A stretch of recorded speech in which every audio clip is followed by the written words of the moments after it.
नल- आज हम जीवन के ऊपर थोड़ी चर्चा करेंगे। जीवन कैसा होता है?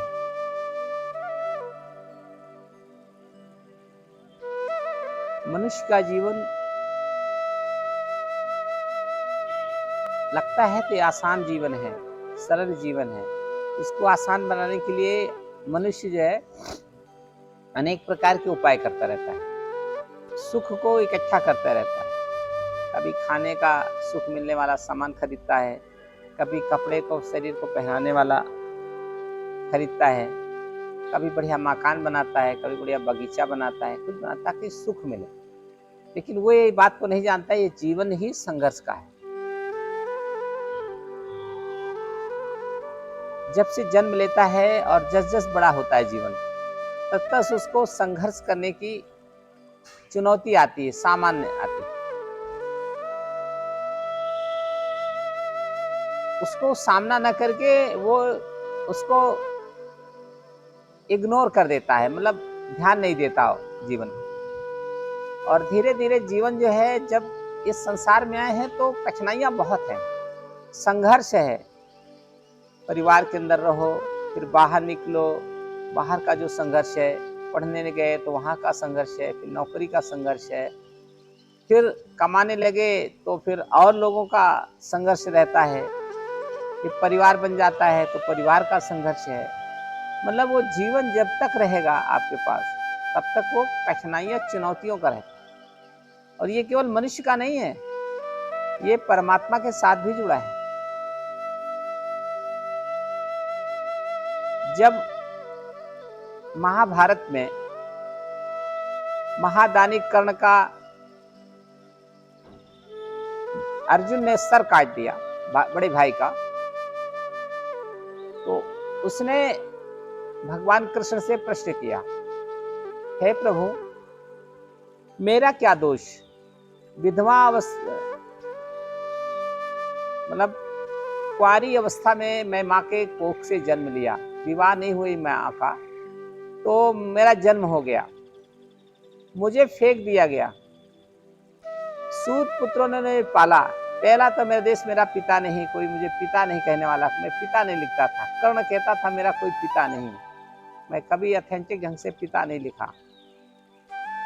दूसरा है कि मुझे फेंक दिया गया, सूत पुत्र ने मुझे पाला, तो मैं सूत पुत्र बना। द्रौपदी के स्वयंवर में मुझे बुलाया गया और सूत पुत्र करके मुझे अपमान मिला, और जाइए यहाँ से, चले जाइए, आपका प्रवेश नहीं है, यहाँ क्षत्रिय का है।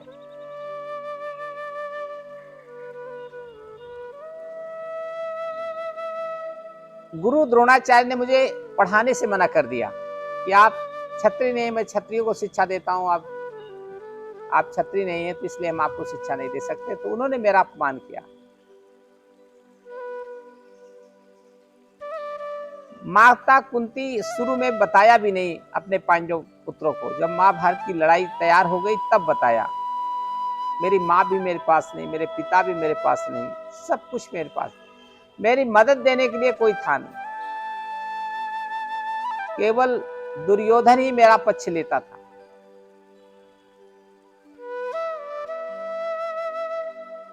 भगवान परशुराम से मैं छिपा करके कि मैं क्षत्रिय हूं, मैं क्षत्रिय नहीं हूं, और शिक्षा लिया,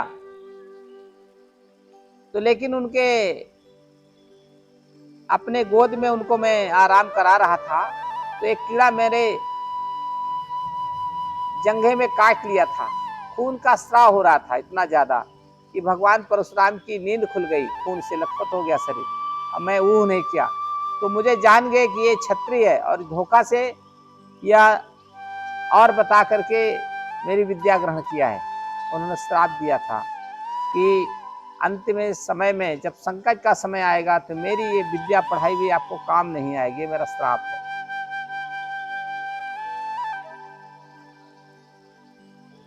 आप जानते अच्छी तरह, इतने जन्म से लेकर इतनी उम्र तक मेरा जगह जगह पर अपमान, परेशानियां, कठिनाइयां, मेरे साथ कोई नहीं खड़ा हुआ, केवल दुर्योधन खड़ा हुआ। ये मेरे अंदर प्रश्न है कि मेरा दोष क्या है, इसमें मेरी गलती क्या है?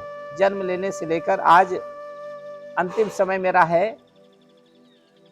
और पांच जो भाई थे, मैं भी भाई था उनका, माँ तो एक ही थी, लेकिन वो भी मुझे सम्मान नहीं मिला भाई का।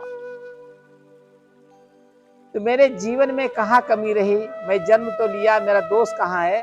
तो भगवान कृष्ण ने कहा, देखिए मैं नारायण हूं, मेरा सुनिए। मैं कारागार में पैदा हुआ, कारागार में पैदा हुए मेरी माँ को मेरा मामा खुद कंस मारने के लिए आया। वसुदेव ने रात में मुझे द्वारिका ले गए, नदी में बहा करके। मैं नंद बाबा के यहाँ मेरा जीवन पला। मैं वहां गाय और पशु, यही जानवर, यही सब चराता था। मुझे लोग यादव कहते थे, तमाम प्रकार का आरोप लगाते थे। जिस से मैं प्रेम करता था उससे विवाह भी नहीं हुआ। जो मुझसे प्रेम करती थी, मेरी इच्छा भी नहीं भरी, वो उससे मेरा विवाह हुआ। और अगर पांडव जीतते, कौरव जीतते, तो तुम्हें तो श्रेय दुर्योधन देता कि कर्ण के कारण जीत गए, लेकिन पांडव जीत गए हैं तो मुझे श्रेय भी नहीं देंगे। अगर हार जाते तो आरोप भी मुझे लगता, और कौरव भी आरोप लगा रहे कि भगवान कृष्ण उधर ना होते तो पांडव ना जीतते। पांडव भी जीत तो गए, अब राज्य करेंगे, मुझे क्या मिला? पूरी जिंदगी मेरा संघर्ष का रहा, लेकिन मैंने धर्म का रास्ता नहीं छोड़ा। आपके साथ सारा कठिनाइयां था जीवन का, अपमान मिला सब, लेकिन आपने गलत रास्ते को अपना लिया, गलत के साथ खड़े हो गए। कठिनाइयों के बावजूद भी आपको गलत साथ मिल गया। दुर्योधन गलत था, अन्यायी था, तो उसके साथ खड़े थे आप उसकी बात सब सत्य है। मेरे सामने भी कठिनाइयां बहुत थी, लेकिन मैं किसी गलत का साथ नहीं दिया, धर्म के साथ खड़ा रहा। तब कर्ण को विश्वास हुआ कि मेरी गलती है, और कहा कि प्रश्न, मेरा जो प्रश्न था जीवन का वो खत्म हो गया। मैं संतुष्ट हो गया कि सब कुछ कष्ट सहते हुए गलत रास्ते को अपनाना नहीं चाहिए, गलत के साथ नहीं खड़ा होना चाहिए। ये तो भगवान का उदाहरण है, महापुरुषों का उदाहरण है। हम सामान्य से लोग जीवन के हर कोने में है, बहू के संघर्ष हो जाता है, परिवार में संघर्ष हो जाता है, पड़ोसी से हो जाता है, पटीदारों से हो जाता है, खेती बाड़ी को लेकर होता है, फिर पति पत्नी का झगड़ा, उससे संघर्ष हो जाता है। अनेक संघर्षों से भरा हुआ जिंदगी है, बड़ी कठिन है। जब जीवन मिलता है तभी ये कठिनाइयां शुरू हो जाती है, और जब बड़ा होता है कठिनाइयां बड़ी होती चली जाती, और अंत में कठिनाइयों में ही लड़ता झगड़ता अपना जीवन का अंत करता है। तो जीवन सरल नहीं है, जीवन का नाम ही कठिनाई है, जीवन का नाम ही संघर्ष है। और इससे संघर्ष को करने के लिए अपने जीवन को मजबूत बनाने की आवश्यकता है। अंदर से दृढ़ निश्चय करना है कि सब काम करते हुए अपने जीवन का जो लक्ष्य है, उद्देश्य है, अच्छे जीवन जीना, अच्छे के साथ रहना, धर्म के अनुरूप रहना, परमात्मा को याद करते रहना, ये सब चुनौतियां हैं जीवन की, आम आदमी कर नहीं सकता। तो जीवन का महत्व इतना बताया गया कि मनुष्य का जीवन धर्म ग्रंथों में श्रेष्ठ बताया गया। बड़े भाग मानुष तन पावा, सुर दुर्लभ सब ग्रंथ ही गावा। देवता भी सब ग्रंथ कहते हैं मनुष्य का जीवन श्रेष्ठ है, लेकिन वास्तव में क्या है? मनुष्य का जीवन संघर्षों से भरा हुआ, परेशानियों कठिनाइयों का सामना करना पड़ेगा आपको, बहुत कुछ त्याग करना पड़ेगा, बहुत कुछ छोड़ देना पड़ेगा। हमारे सामने हमारा सब कुछ नष्ट हो रहा है, हमारे साथ कोई नहीं है, हम अकेले हैं। इसके लिए भी आपको अंदर से मजबूती के साथ उसको आगे बढ़ना होगा, जीवन को बढ़ाना होगा। ये नहीं कि सब खत्म हो गए, चलो मैं सुसाइड कर लूं, चलो मैं जान दे दूं, चलो मैं मर जाऊं, ये नहीं करना, आत्महत्या नहीं करना। तो जीवन बहुत अमूल्य है और बहुत ही सुनहरा है। इसको जो समझा है, जिसको जी सकता है, बहुत कम लोग जीते हैं जीवन को, आनंदित करते हैं।